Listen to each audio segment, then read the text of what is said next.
Hello everyone! For today's video guys, magluluto or magprito tayo ng whiting fish. Ang gamit ko pala is butter sa pagpriprito. So, yan. Butter siya. Tapos yung prinito kong isda, ang tawag dito sa Australia is whiting fish.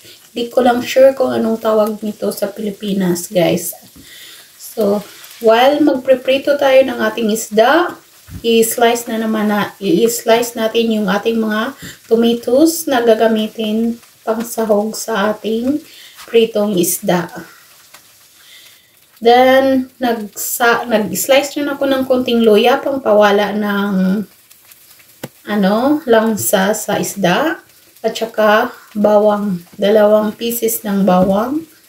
Yan, dinikdik ko at slice. So, then, yung ginamit nating kawali is yung prinituhan lang din ng ating isda. Doon ko na siya ginisa yung ating bawang at saka yung ating luya. Sinunod natin yung kamatis. So, palambutin lang natin yung kamatis natin. Then, after that, lagyan natin siya ng konting water lang guys para magkaroon ng sauce yung ating fish na ihahalo dito sa ating kamatis.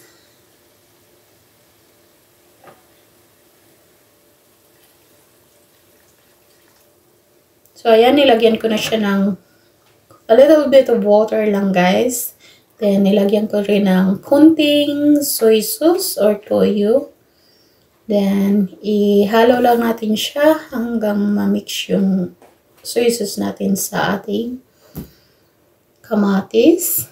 Then, pagkatapos nun, pakuluin lang siya ng saglit. Then, titimplahan natin siya ng ilalagay pala natin muna yung fish before natin siya timplahan.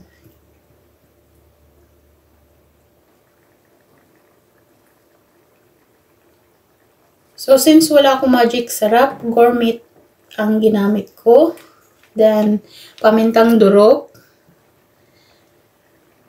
And then, a little bit of brown sugar. Then, salt. So, pakuluin lang natin siya. Then, after that, ilagay na natin yung green leafy vegetable na binigay ng friend ko. Pati rin pala tong isda, bigay ng friend ko. So, thank you, sis May, sa blessings na bigay mo. And pagkatapos natin mailagay yung green leafy vegetable, pakuluin lang natin siya saglit. Then, luto na. Ready to eat na tayo for dinner. So, thanks for watching. Bye!